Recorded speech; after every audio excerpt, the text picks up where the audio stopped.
the biggest question in human history, Hmm. going back thousands of years, maybe, and we found this with the ancients, the few that are still available, and the data that they have. The biggest question in human history that everyone asks at some point in their life, either consciously or subconsciously, who are we? Hmm. Who am I?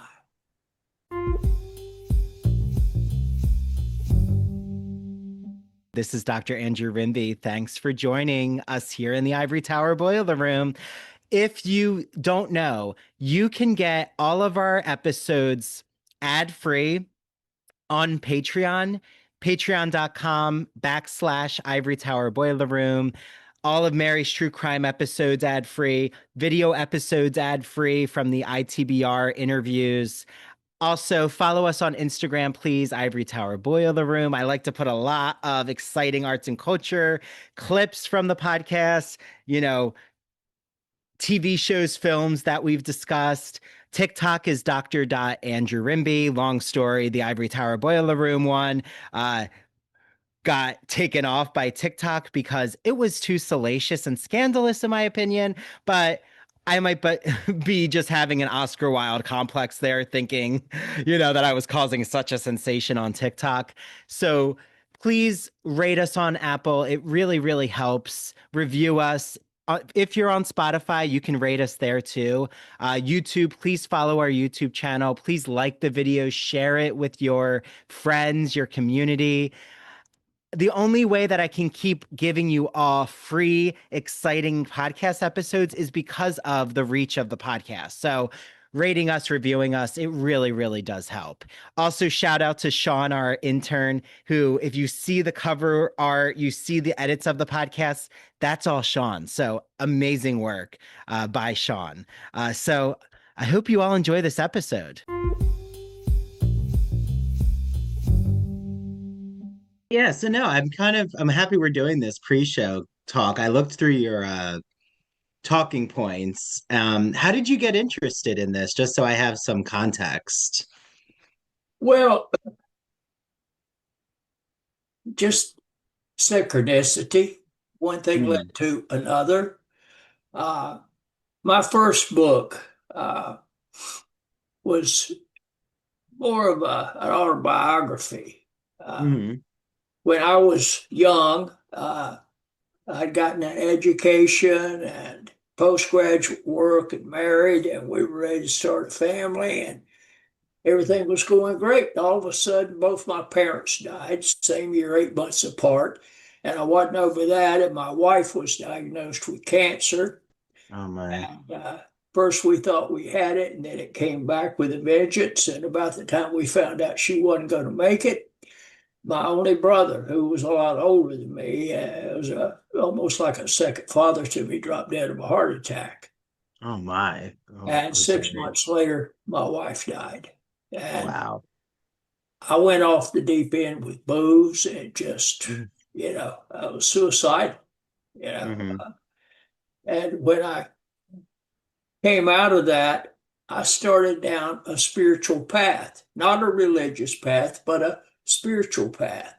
Mm-hmm. And eventually that led me into some other avenues. Uh, I was drawn to go to South America, to Peru, in the Mm, Andes, where I met a man, Dr. Alberto Villoldo, and I became a student of his on the shamanic path, okay. and ended up meeting with a group of Quechua Indians that were known as the Q'ero, who Mm, had lived in total isolation and seclusion for some 500 years, high up in the Andes, uh, at 16 altitudes of 16,000 or above. And they came off the mountain in 1994, and I was in ceremonies with them not too long after that. mm, And I'd always had an interest in whether the oldest question, are we alone in the universe? And are UFOs real? We've Mm-hmm. been told it was, the stigma had been attached to it. Uh, Yeah. and that was done in a very methodical way. And we Mm-hmm. now know. In fact, the British started to employ the nomenclature of UAPs versus UFOs because people would listen to the term Mm-hmm. UAP, but UFO, and they turn, oh, that's nuts, that's crazy stuff, that kind of thing. Now, our government has come out, and members of the government have told us that UFOs are real, we're Mm-hmm. being visited, and it's happening more and more frequently, and that we've been reverse engineering these alien spacecraft, of which we have a good many of them, along with alien bodies since 1947. And Wow. technologies have been developed. We had the technology we could, to provide everything from free energy. We could clean the environment, the water, the air, almost overnight. But not only that, but we could heal most every disease. Mm. But it's all being withheld from us.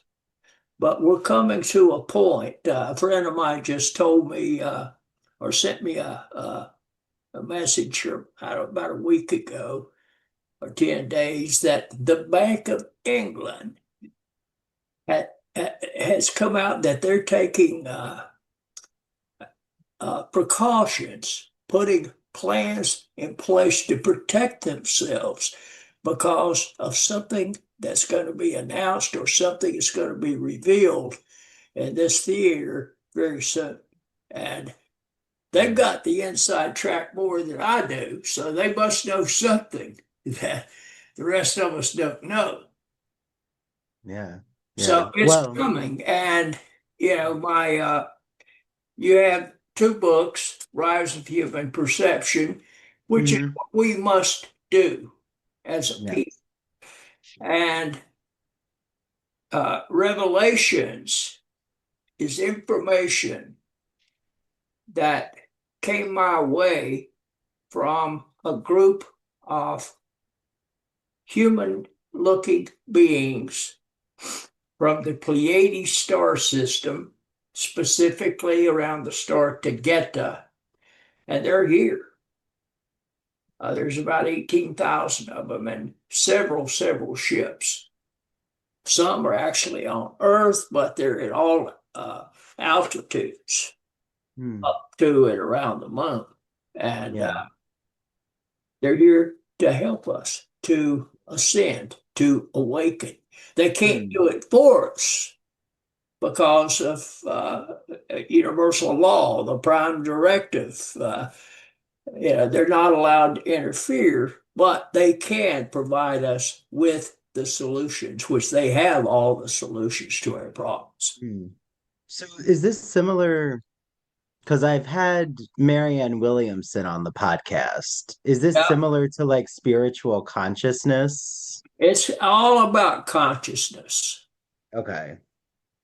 Uh, when we rise in vibration and frequency, we rise in consciousness.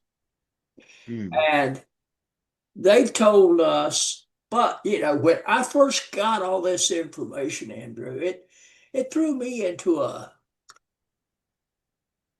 an inner battle with myself. It wasn't that I didn't disagree with what they had said, but I didn't necessarily embrace it because it was put so direct and matter of fact. And I set out more or less to disprove a lot of the things that they had said. But what I have found is that our science, especially in quantum physics, have Mm. already proved that what they're telling us is the truth. Mm. In What? the 90s, we had the twin photon experiment that, revealed the existence of quantum entanglement and that the universe is a hologram. Here is there. We're all connected. And Mm. that's what they're Yeah, telling. my husband says that we're living in the Matrix. What would you think of a statement like that? He's right. We all, Hmm. the that's another word for it. The field, some people call it the field, a Hmm. container that we are, the universe, everything in the universe is a part of. And we are living in the a matrix, is another word for it. Yeah. Yeah, I'm definitely like when we record Thursday, I would love to like also bring up the idea of those who um those who are questioning, right? Like you've even said you went through like a battle internally. Like how do you deal with the skeptics, right? Like thinking, how do you know this information? Well, as far as skeptics, I understand, and I don't argue with anyone.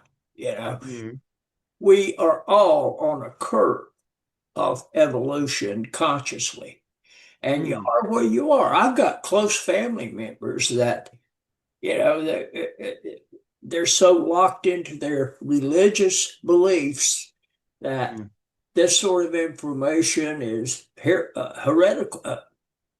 I'm a heretic to them, you know. mm, Uh, and we just, my own sister, who's the only member of my immediate family that I grew up with, is all I have left in the world. And we can't discuss any of this, you know. And mm, there's a lot of people like that, and that's okay. That's where they are.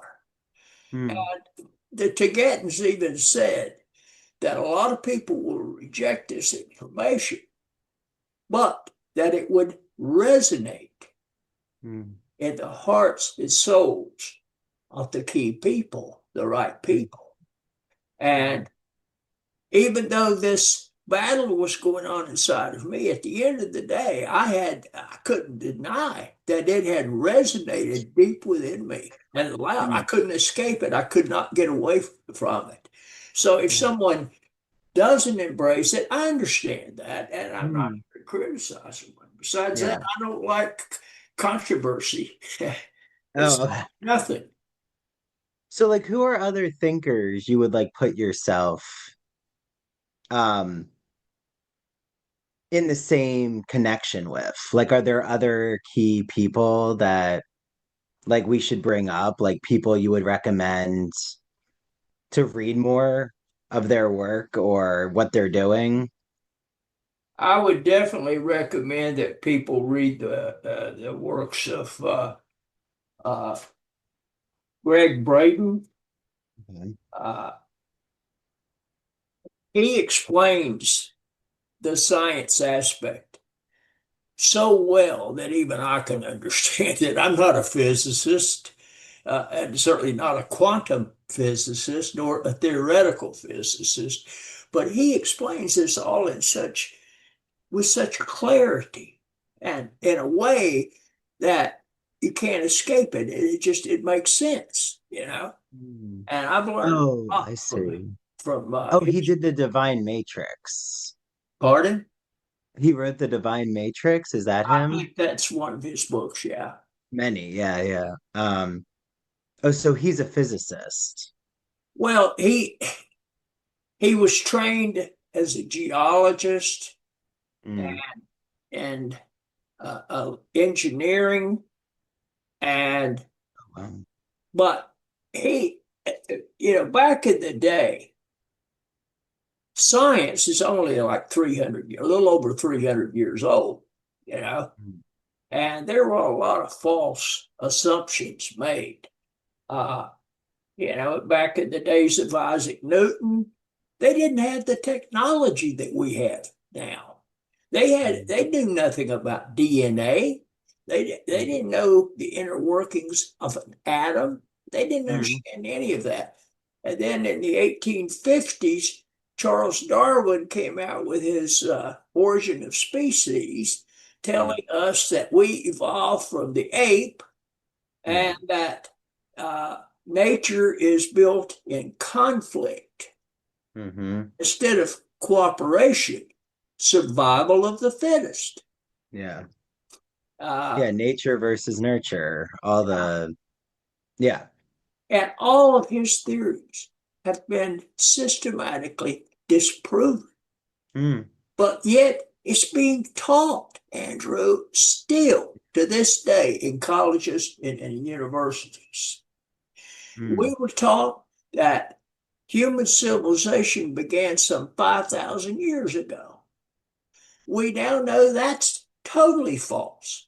We found Mm. out of place artifacts. I mean, tons of them. You know, they first found them, something that they could date back, say, to 10,000 BC. It's got to be a mistake, and the scientists it's walked away from it because it didn't fit into that box Mm. that they Well, were yeah, and taught. that was my question is like even though those corporations that try to also disprove holistic medicine or ashwagandha or marijuana or anything that like you even essential oils and their healing properties like um like how much are you willing on the podcast to talk about the corrupt nature of these industries? Like why are they creating this false illusion for the general American?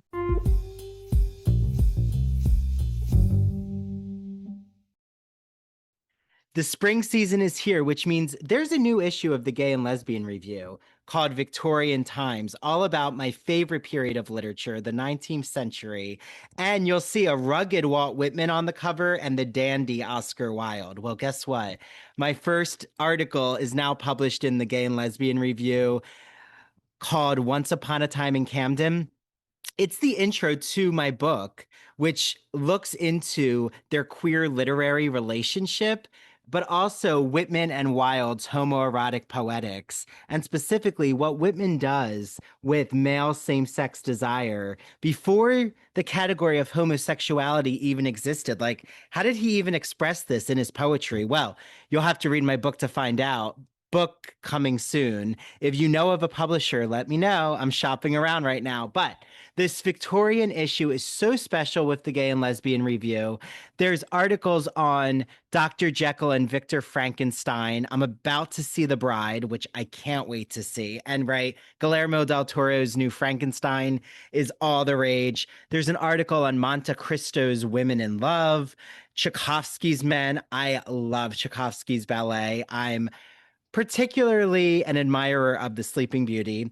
One on Captain Cobb. There's film and TV shows reviewed like Heated Rivalry, Boots, Kiss of the Spider Woman, which, if you don't know, I had an episode with Jeremy Fox from the Gay and Lesbian Review, the managing editor, and Colin Carmen and Joseph Federico, and we talked all about Heated Rivalry. You have to listen to it. And Kiss of the Spider Woman, I keep recommending to everyone. It is an astounding film. Boots, I actually had the creator Greg Cope White on the podcast too. You'll have to listen to his interview. Also, if you haven't heard our episode on the kink issue of the magazine, it's really, really interesting. And the ethnography one. And yes, there will be an episode soon about the Victorian issue. So get your hands on the Gay and Lesbian Review. The digital subscription is really easy to get, glreview.org. The print subscription also, head on over to the website, click subscribe, use the promo code ITBR Choice. You get a free issue of the magazine. Choose the Victorian issue, will you? So head to their Instagram, their TikTok. I love the Gay and Lesbian Review. I get so many book recommendations, TV show, film recommendations. One of the films that I can't wait to watch is in this issue. I want to say it's pronounced Pillion or Pillion. I think I made it French there with Alexander Skarsgård. So enjoy your reading, everyone. And if you're reading the Gay and Lesbian Review, please reach out to me. I want to let them know, that you all listening to this podcast are reading their magazine.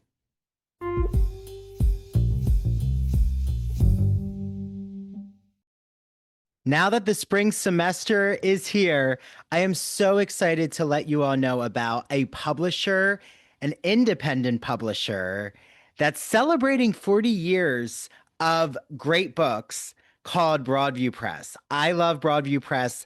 I have so many of their editions of classic literature like Wuthering Heights, which is coming out soon, and it's our book club choice.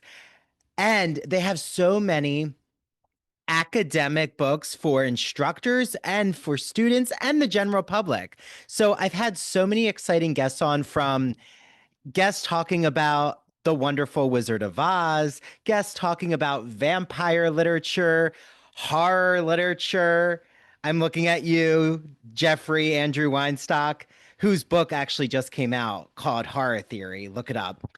And I cannot wait because I have two exciting guests coming on soon.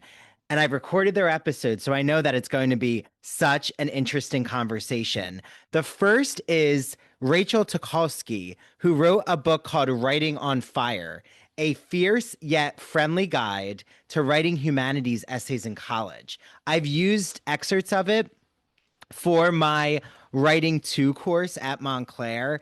It has gone over so well. I just love what Rachel does. And we get into this in our episode about this metaphor about writing on fire, like how that's a great way to think about free flowing, brainstorming, creative ideas, and getting into that flow state, which, as Rachel explains, happens not just in writing, but in many other avenues.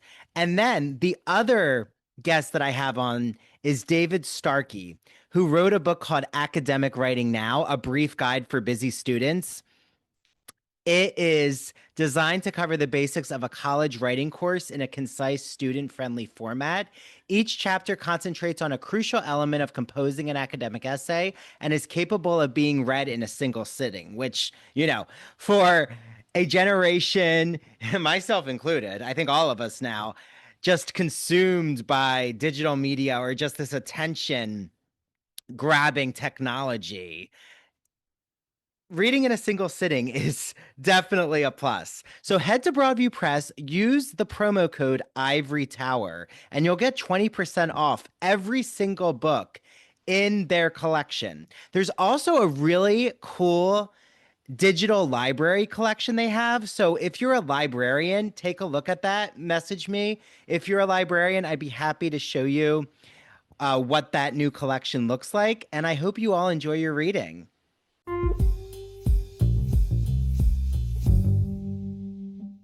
Well, to go that route, that's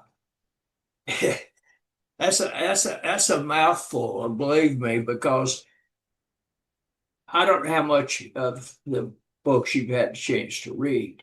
But one of the things that I put on here is that their Star Wars movie. Oh yeah, that seemed interesting. Okay. Yeah.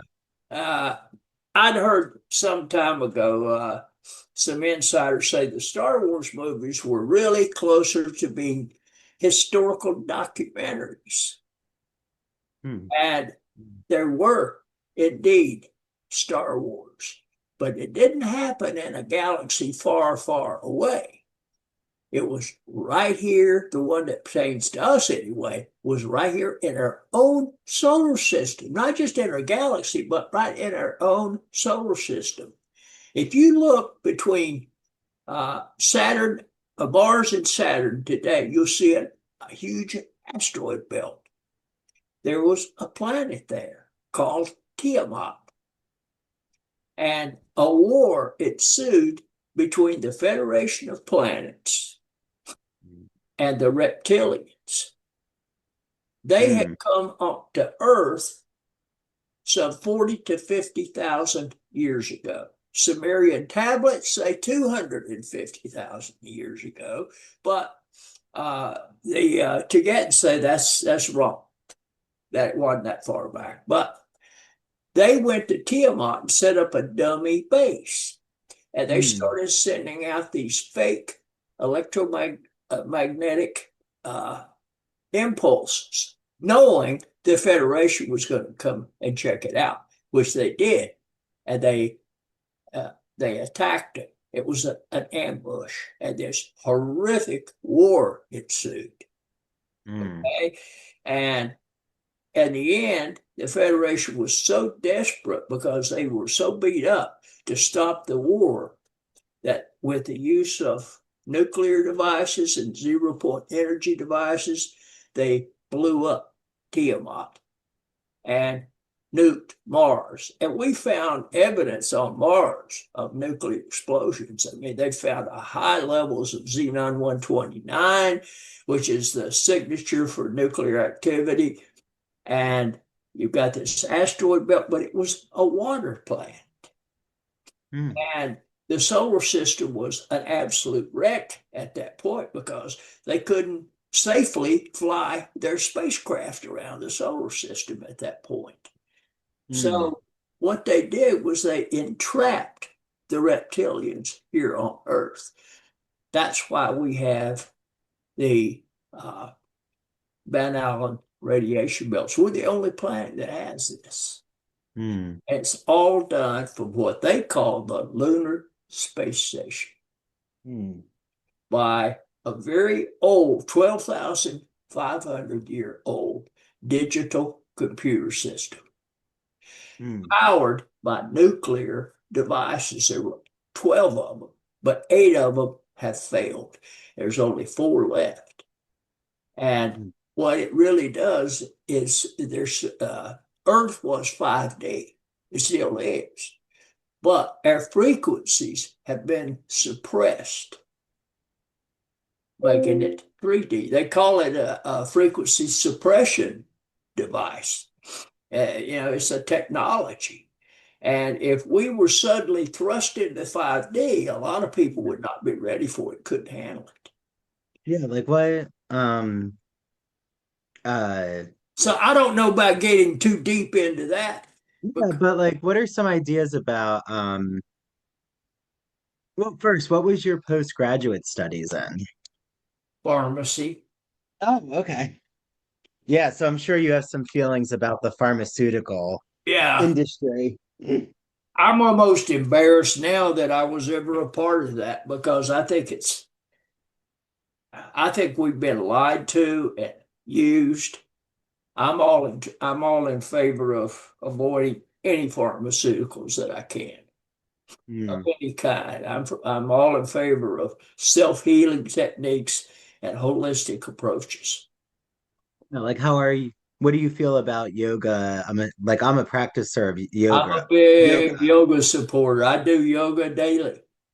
Yeah. I Yeah, didn't do like it what do you today, feel like? come to think of it.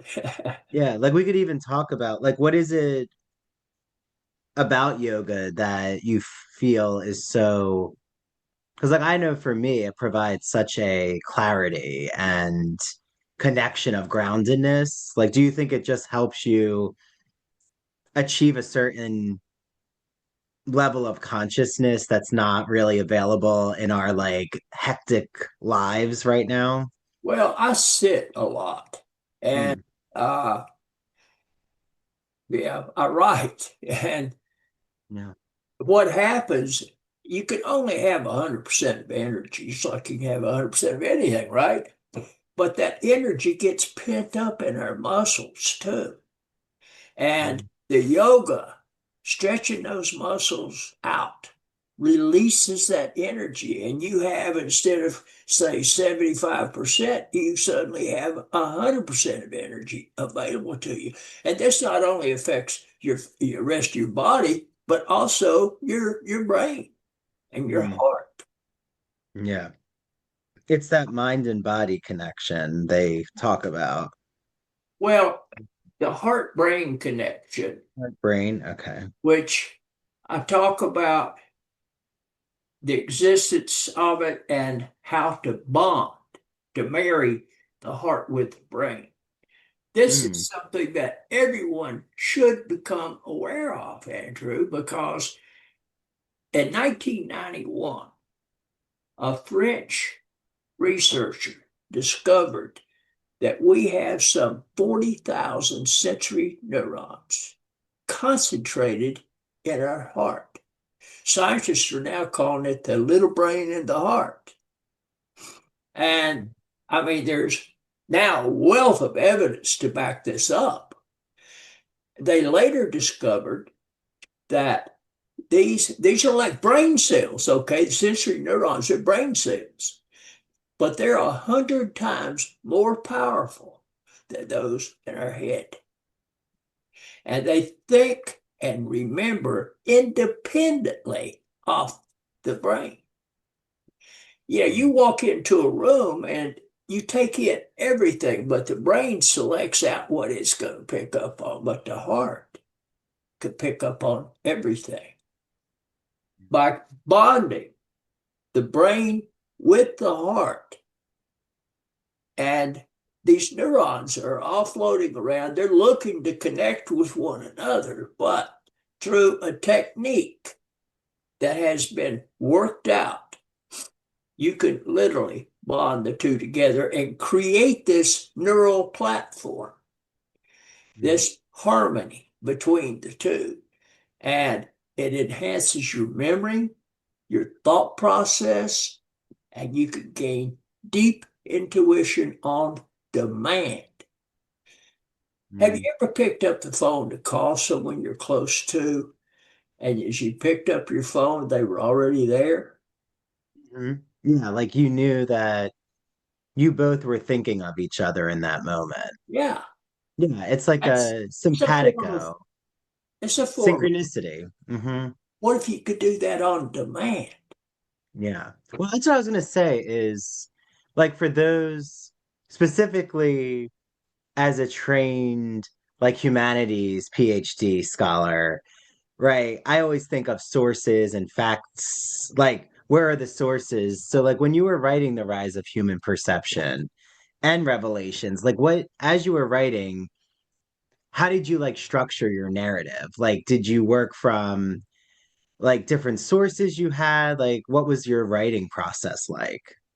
Well, I had gathered a tremendous amount of information, and I took certain ideas like how we pray, the heart-brain uh, connection, and then I started looking for bits and pieces, fragments Yeah. that would either negate those ideas or give them some credibility, and I did, and I went from there with them. Yeah. You know, it It's was very I'm a Walt Whitman scholar. It's very Leaves of Grass, like the way that Whitman self-published and just like poetry is such a expression. In my opinion, it's the most human emotive consciousness raising type of genre yes. of feeling that raw energy, like not really filtering it. Well, the biggest question in human history, Mhm. going back thousands of years, maybe, and we found this with the ancients, the few that are still available, and the data that they have. The biggest question in human history that everyone asks at some point in their life, either consciously or subconsciously, who are we? Mhm. Who am I? Now, Mhm. the the ancients had concluded, they didn't have science, but they had concluded that we are more than what we are told, that we are all connected, and we're connected with each other and with the world around us. Mhm. But they couldn't back it up with science. This is just what they believed. Well, when modern science took hold some 300 years ago, they started asking the same question too. And this is where they started forming many false assumptions that life on Earth was random, that human life was random. We are in no way connected to our bodies, that we are not connected with our, uh, with the environment around us. And all of those assumptions have been overturned. Mm. But yet the public isn't aware of it. It's like, Mhm. and included in there is Darwin's theory. We're still hanging on to all those false beliefs. And this is what the Tibetans have told us. When they left the reptilians here, they're going to come back and clean up the mess. But I don't know what happened, but it's been 12,500 years ago. And they came back in force in 2008. And they've Mm. been here ever since. But they were here before that, too. They'd come Mm. in 1952. They'd come in 1919, but they've always been here, you know. But they came in force in 2008, and they tell us that the reptilians had been busy, Mm. and they have instilled false ideas and beliefs. Because remember, there wasn't that many of us on this planet. This was the time of the Great Flood. And the implication is that the water planet that exploded is what produced the Great Flood, or had a lot to do with it. So there wasn't that many, but the reptilians were here, and they started with installing false ideas and then false beliefs. And apart from that, one of the big things that shocked me, I don't know if I want to use that word or not, but rattle my cage, let's put it that way, Mm. was Yeah. when they said that Christianity, Judaism, and Islam were all variations of the same lies Mm. designed to fit different groups of people. And I already had, some questions because I'd studied the Nag Hammadi text found in Egypt in 1945, and the Dead Sea Scrolls in 1947. Mm. Basically, they were written by the very people that followed Jesus Christ that were there at that time. And their story's a little bit different than what we read in the New Testament. Mm. And quite a bit different. They left a lot of very important things out. And that they got to say that these religions were designed to separate us from the divine, Mm. from who we truly are, connected to our source, our creator, to all. Yeah. Well, I teach a lot of ancient Greek and um classic works of antiquity, but like I'm about to teach the Odyssey and always talk about polytheism and the way that gods and goddesses structured society and how nature was a part of it was connected to the human life. You know, like you said, now we kind of see nature as like an outside entity, but it was tied to the culture. Like what is your feeling about polytheism and even like Wiccanism?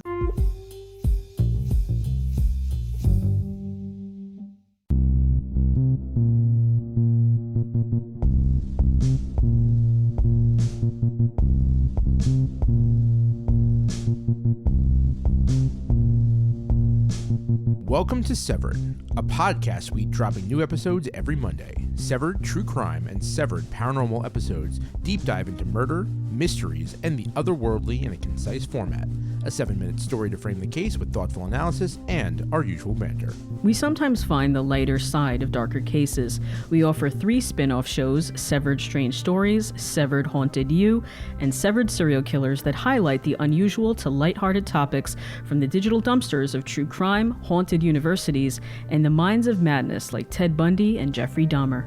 We are your co-hosts. I'm Harry Chambers. And I'm Drew Hudson. Listen on all major podcast platforms, including Rogue Media Network and Radio Garden State. Follow us on Instagram at severed_podcast.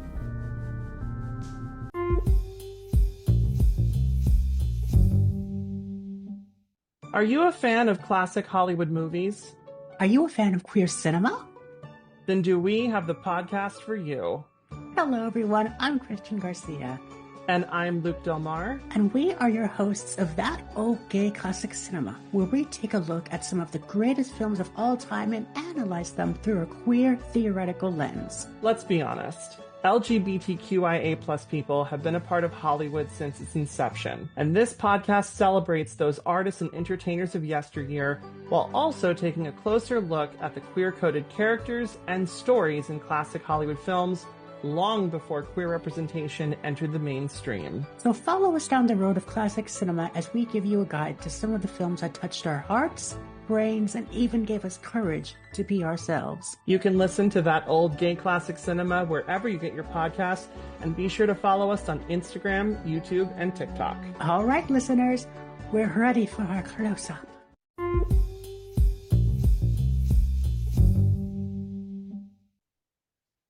Well, there's evidence to support the theistic teachings. There's no doubt about that. Egypt was full of it,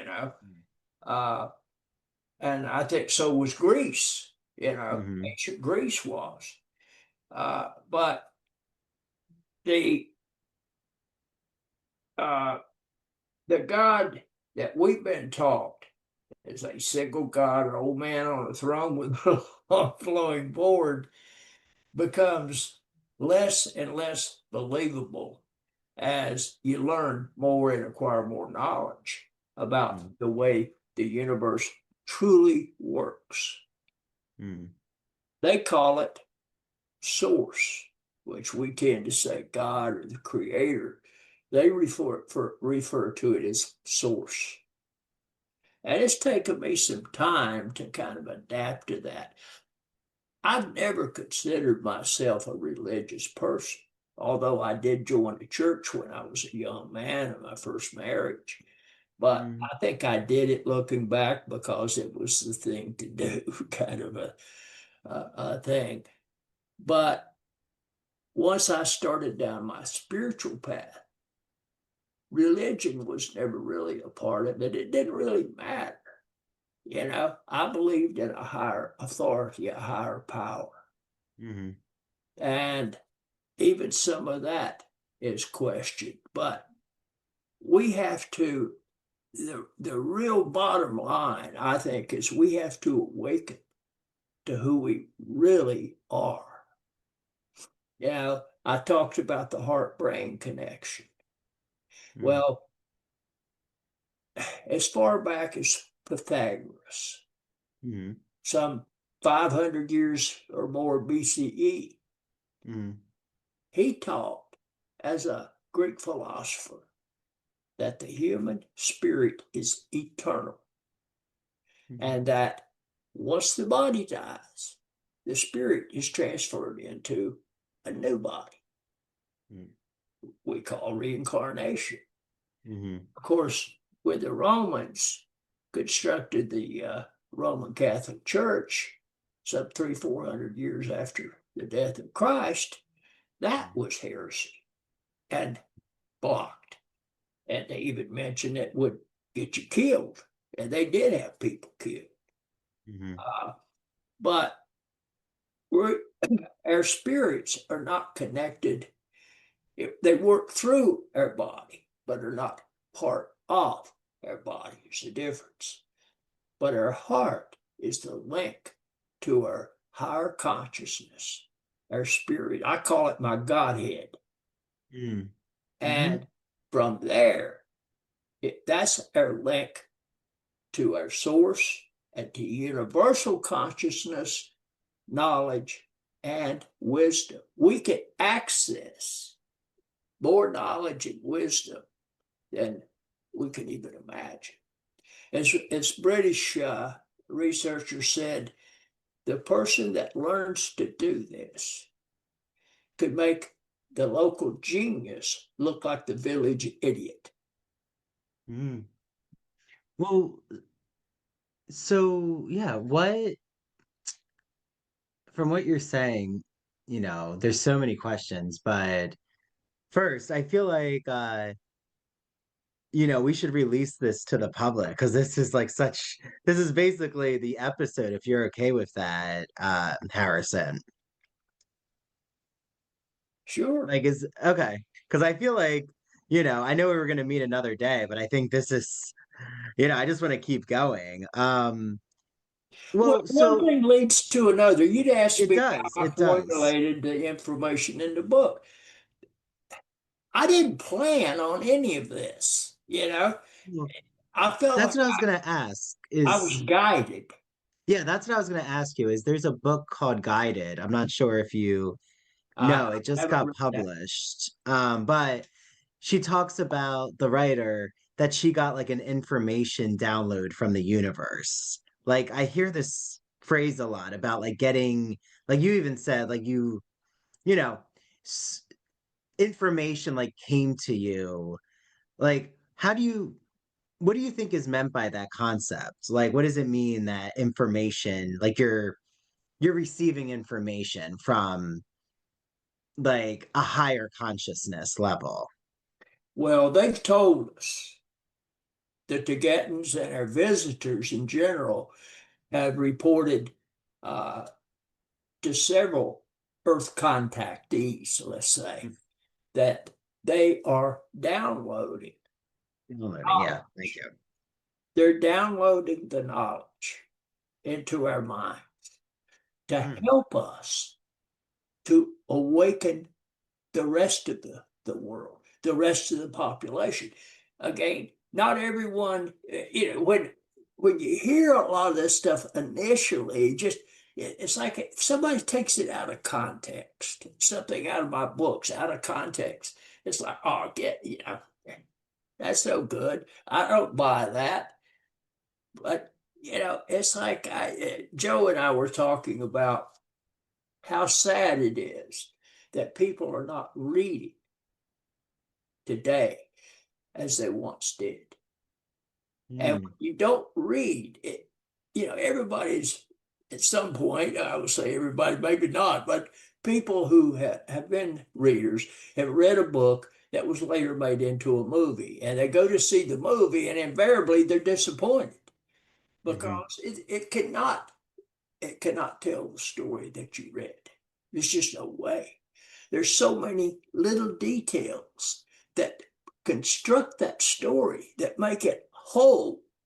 You can't put that in a book. You can't put it on film almost. You have mhm, to know from a lot of different angles and sources. When I started on this,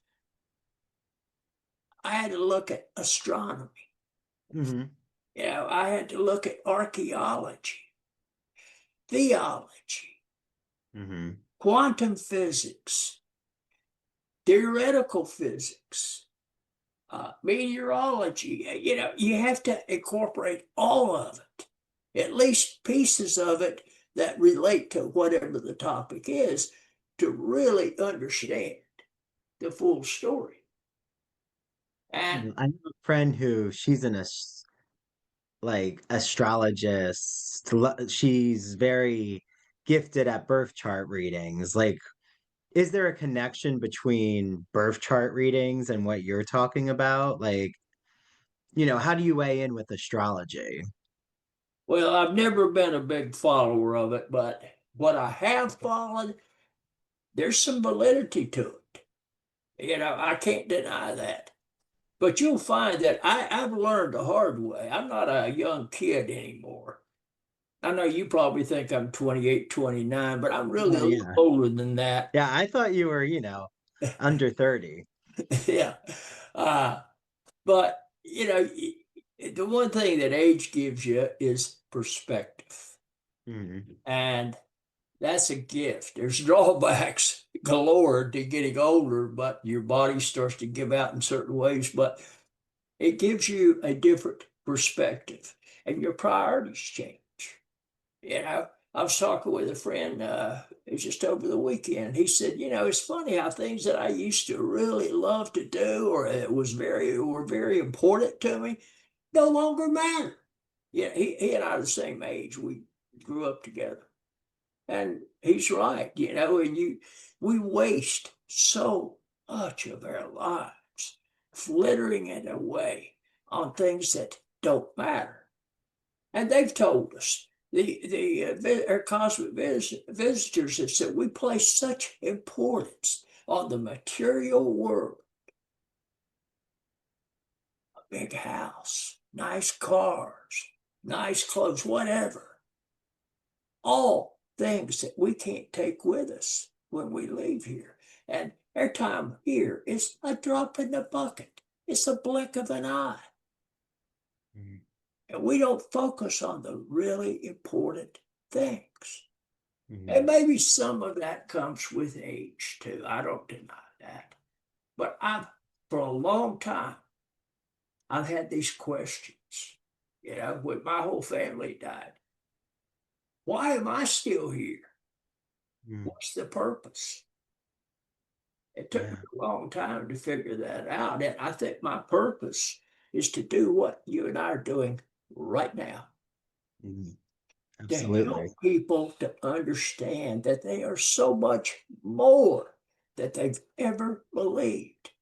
The Mm. only thing that limits us are our beliefs Mm. and our own brain, our own mind. That's the only limitations we have. But boy, they're powerful ones. Yeah. Well, I was gonna say how um if we were living like if 5D occurred, like when you were saying that a lot of people wouldn't be ready, like what do you think, like what would that look like in terms of not being prepared for that um environment?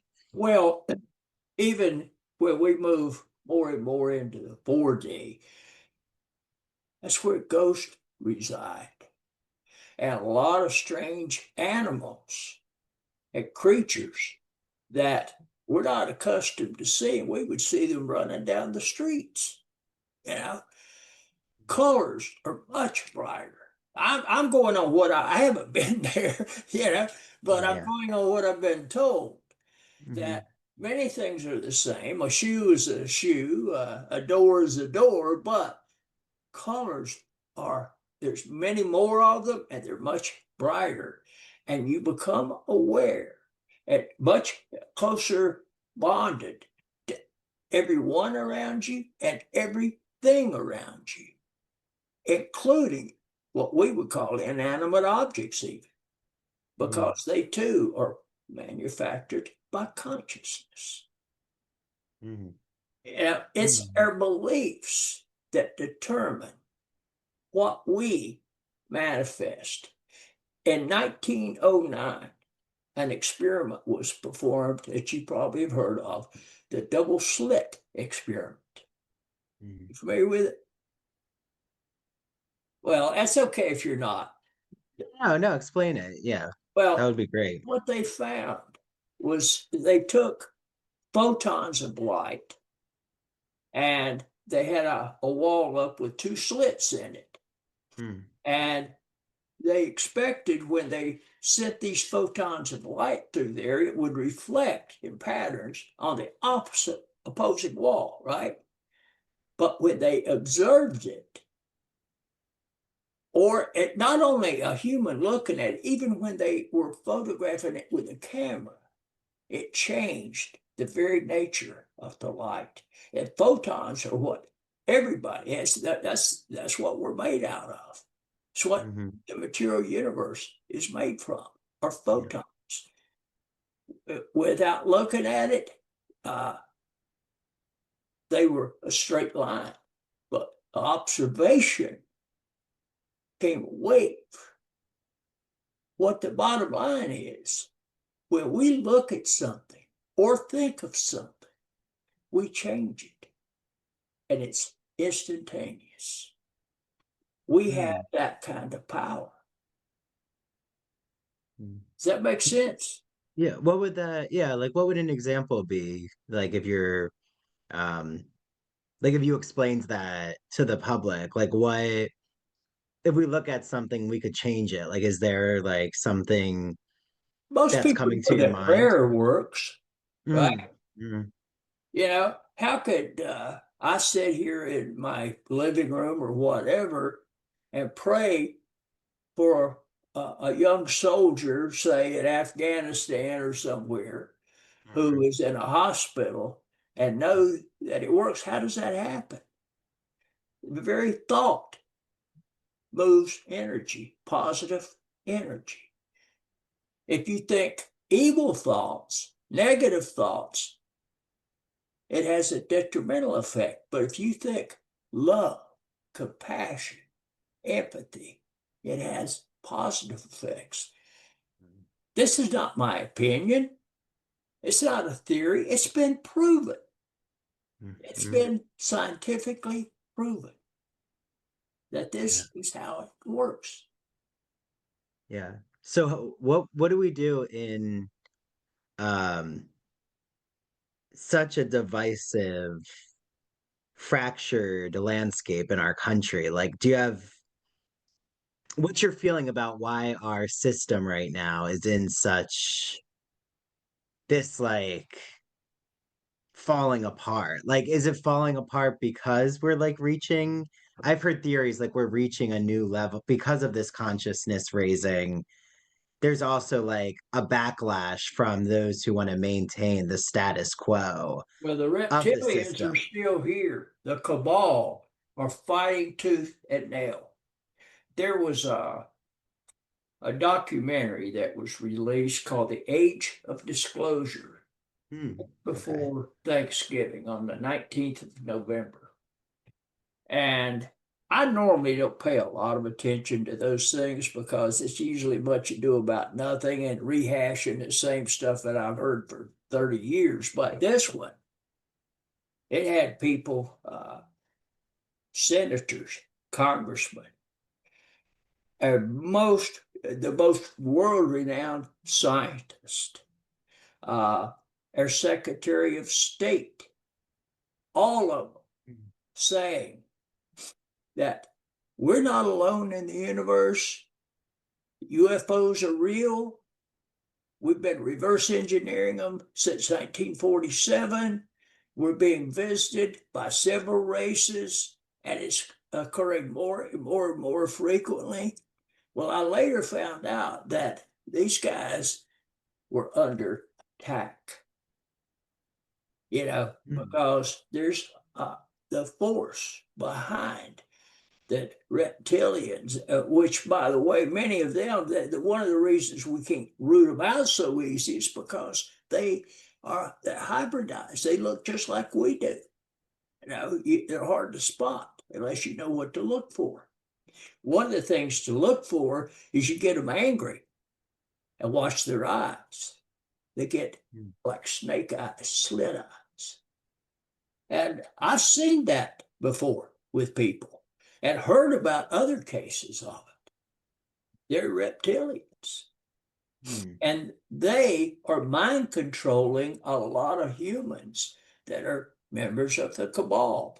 And they want to keep things just the way they are because they're living like kings. They've got more money than they can spend in a gazillion lifetimes. They want to keep things just as they are. And what the reptilians want, and this is very hard for most people to understand, they feed on low dense energies. Fear. And this is why they install the false beliefs to produce fear. Even the age of disclosure with all the good, all of it's framed around the concept of a threat. That these beings pose a national security threat to us. They've been coming here for thousands of years. Where's the threat? Yeah. I'm not saying that there's not some bad aliens out there. There's good and bad, and there's positive and negative energy in the universe. So why wouldn't there be some? But by and large, that's just not the case. They're here to help us, but it's being positioned as a threat. Yeah. Well, so like with everything happening with the Epstein files, like how would that? I feel like that's definitely a real cover up of uh just seeing elite culture in the criminality that was happening and all this cover up. Like why would, you know, those who are pedophiles be protected, like that seems very. Well, it's sick to say the least, and I don't need to say that because I'm sure millions of people have said the same thing. Yeah. But I don't, this may sound odd, but I don't pay a lot of attention to that because to me, it takes me away from what I know where my priorities need to be. Mm, mm, I need to be awakening. mm, I need to focus on my inner feelings, avoid any emotion that is fear based, whether mm, it's envy, jealousy, greed, anger, frustration, worry. All of those things are fear based, and they're keeping me away from my destiny. mm. Yeah. So like what And would your hope be for our society? Like I'm assuming it's what, myself and so many want, which is us to harness love and empathy and work in collaboration as communities of all different um cultures, races, like understanding that we're all in this together. well, and my experience is no matter what you put out there, people think, what's in it for me? Mhm. And unless you can show them that there's great benefits to be derived from doing the things that I've talked about, they won't do it. They'll go back and ride the bucking couch and watch television, or whatever. Mm, And they won't focus on it because, for one thing, we've developed a lot of bad habits. And we've had these things installed in on our brain since birth. John Locke, one of the Enlightenment philosophers, said we're born with a brain, and he called our brain the tabula rasa, which is Latin for blank slate. blank slate, yeah. And that as we grow, we acquire experience and we're taught certain things. But this Mm, is all separate from our spirit. mm, I remember being in the crib. I have those memories and mm, have had them since far back as I can recall. And I couldn't speak yet, but I understood what was being said around me. I mm, understood English. How could mhm, that be? I couldn't even talk, but it's true. That was spirit. That's the part that I came here with, that you came here with, that we all came here with. But as we go, and we're very much in touch with that as babies, as infants, and we have those memories. But as we grow and evolve, by the time we're 6 years old or 8 years old, we started to forget those things. yeah. So like if we right, like Reconnect. yeah, but if you're in positive frequency and energy and you like achieve a higher vibration, like what it seems you're suggesting, and you do this so well in your work, in your books, is you're not in living in a fear-based society and you're not being sucked and pulled into just this dark cloud of constant anxiety and like I feel like technology right now, I talk a lot with educators about like how digital media, how like our whole time has been sucked and consumed by social media scrolling and like not really being able to focus on like one task at a time. And it does seem like even AI, there's a lot of like uh a lot of money to be made, but it also distracts the public.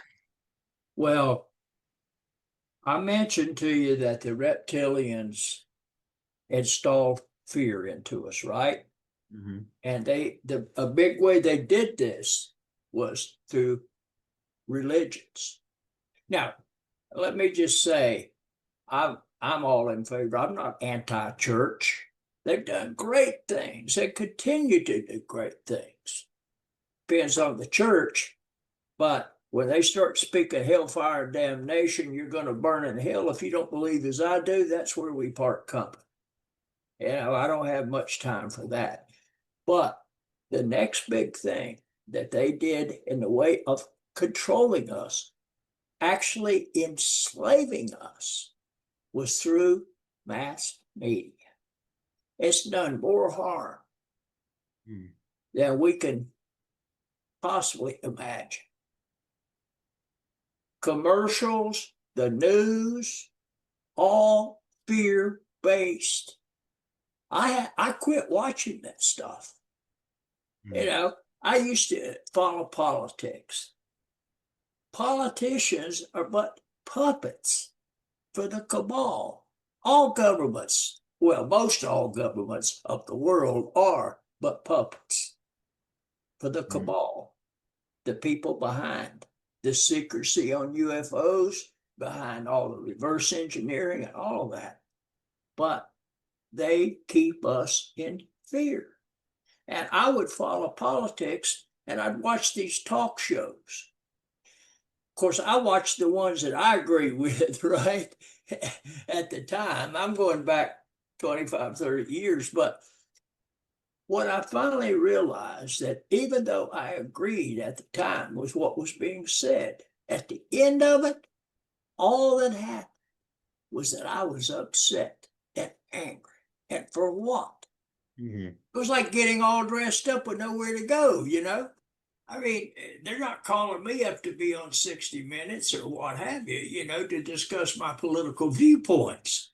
What impact? I lost a close friend because of his insane political, not because we differed so much, but because he could not let it go. He Mm. just could not get out of his own way. You Mm. know, uh, he was so captured by what he was hearing in the Mm. news, and he Yeah. was so angry. Cost Yeah. him his marriage. His wife finally they'd been married for 35 years, and Wow. it destroyed their relationship. Yeah. Yeah. We have to, as the Tibetans have said, we have to learn to say a little two-letter word, N-O. Yeah. I'm So not buying into this anymore. And I stopped it yeah. for the most So part. like yeah. So like when people say like have made comparisons to like our current political environment and bringing up also like propaganda in news and mainstream media that like fear-based thinking, but also like I think of Jim Jones and that kind of controlling manipulation. Like how similar do you think cult behavior is to the way like you're describing mass media creating like a tornado of fear and anxiety? Well, it's all orchestrated and it's all been planned in a very systematic and methodical way. I'm convinced of that, you Mm. know. And yet we do have a choice. We just have, Choice to consume. Yeah. So you know, why do you think so many people continue to, you know, live their daily lives in fear when we could be living in a more open-minded, enjoying our daily life without that Words, they don't know negativity. any better. I mean, when you're raised that way from birth, and you're thrust into this world, and because it's amazing what we can start calling normal, and we can adapt to almost any condition, and we've shown that throughout our history. We can adapt to almost anything. You ask most people. I was asked a question many, many years ago. Harry, what is it that you want? What is it that you want? And I thought about it. And I finally answered. I said, I just want to be happy. Yeah. Isn't that what we all really want? To be happy. And when you raise your vibration, people say, well, oh, you'd asked me earlier, what does that feel like? What does that look like? Oh yeah. Have you ever been, when you've been in love before, like puppy love almost, it's that same feeling that you can have all the time. Yeah.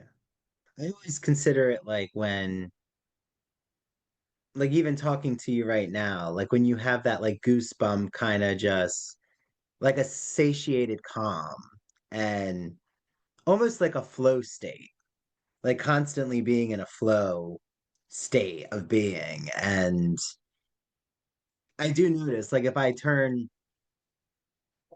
look at social media right now, there's going to be something that's going to interrupt that state because something's going to probably irritate me or try to like, it's going to make me annoyed. And yeah, it's very interesting. And I think, like, what's your hope, especially with what you've written? What's your hope for um people to discover, and try to achieve a higher level of consciousness? Like, do you think that we're going to get to that state where a majority are living in this type of high vibration? Well, we're being told that only, believe it or not, a relatively small percentage of the human population has to rise in consciousness and to extend their bandwidth of perception by rising in vibrational frequency, and the rest will follow. I hope they're right, but it makes sense. It's like trends that start, one person starts cutting their hair a certain way or whatever, and it's on the other side of the country overnight. People, I'm hoping that someone is going to hear something that I say, and they're going to go, wow, I'm going to try that, and see if it works. But I tell you, you talk about cell phones and social media. Yeah. We have to set our cell phones down, turn them off, and meditate. Go within. You go within or you go without. That's the ultimate solution that we have to adopt. We're not going to find the answers up here. We're going to find the answers in here by listening to our own heart, because that's the only place I've ever found truth. But I can't listen to my heart when I'm scrolling down, and running through my cell phone, which I'm guilty of it too. But I try to avoid that more and more and more. We've all become captivated by it. But, none of us are perfect, but we don't have to be perfect. We learn from our mistakes. And boy, I should be a brilliant guy right now. Yes, I've made my share and then some. But if we could just take a little time to start with, turn off the cell phones, be quiet, be still, take in some deep breaths, and go within. Yeah. 5 minutes a day is good. 10 minutes a day is very good. 15 minutes is excellent. Once a day is good. Twice a day is very good. 3 times a day is excellent. I found it change my life. Yeah. Yeah, no, meditation is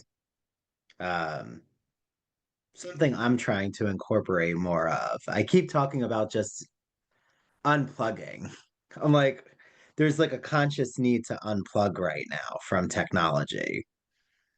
Like, not from this kind of technology, but technology that's more you're not in control of, collaborating or being in community. Like mindless scrolling is a good example. Doom scrolling, right? People get sucked into just continuing to see negative news. And Take it in, and it goes right into the core of our brain and produces enzymes and hormones that not only cut us off from our true self, but they're destroying our health. Because we've also proven in science that that positive emotions directly impact DNA, the stuff we're made of. And negative emotions lock them up like that. Tighten them up like a fist. Whereas the love and the light emotions and compassion and empathy loosen them up.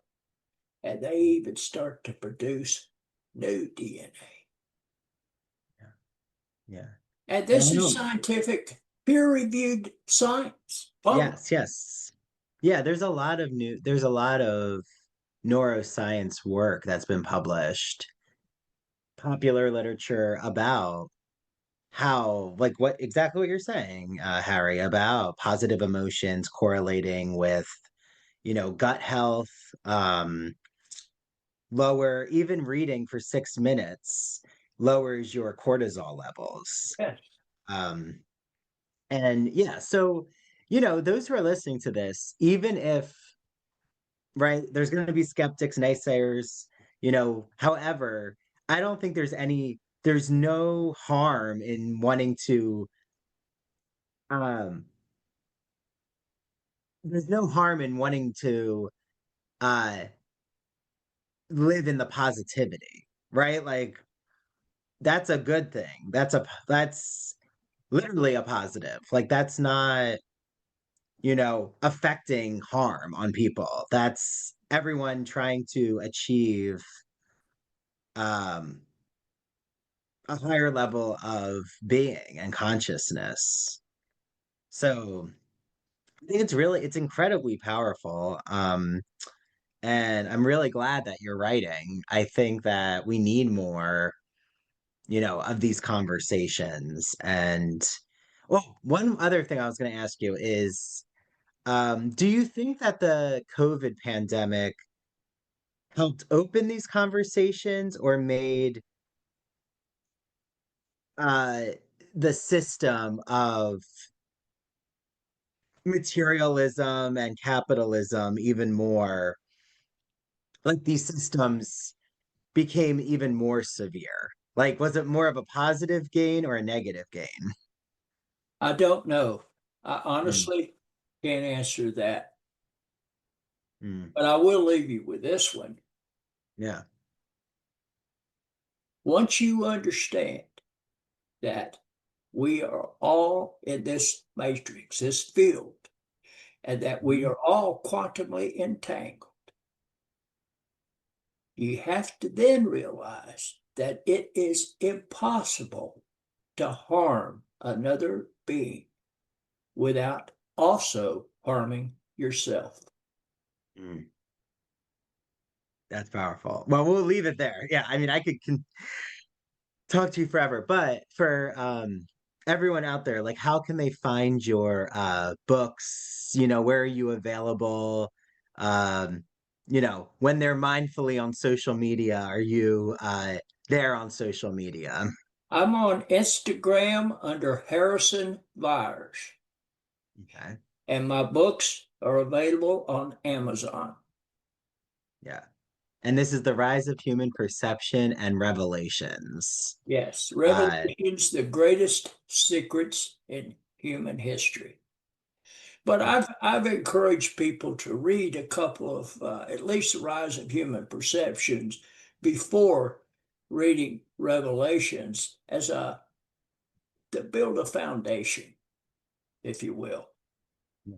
And I had written a book before that, Imminent Shift, and it's more to the material world about what really is going on and has been going on. And it is full, it's like an encyclopedia of knowledge on the UFOs and their cosmic visitors. Which But you're right, has been proven. Like, it's yeah, no longer, UFOs are not a conspiracy theory anymore. no, no, they're not. And we're not alone. And they're here. They're here to help us. Mm-hmm. Yeah. And I you have may to have a ask. random thought, but Yeah. might come from them. Yeah. Well, I have to ask, living in Jersey, uh, do you think that the drones had any connection to extraterrestrial life? I think indirectly they did, but I think they were man-made. Hmm. That's my Yeah. opinion. Yeah. And there's Yeah. a lot of people that agree with that. If they want to show themselves, there won't be any guesswork to it. And because now this is gonna be very pop culture-y, but um I don't know. Do you know the Real Housewives franchise or like heard about the Real Housewives? I've heard about it, but I don't Okay. know anything about Well, it. there's someone on Beverly Hills where she writes about manifesting money and charges a lot of money for these courses. What are your feelings about those who use information of like spiritualism, higher consciousness, and try to profit off of that?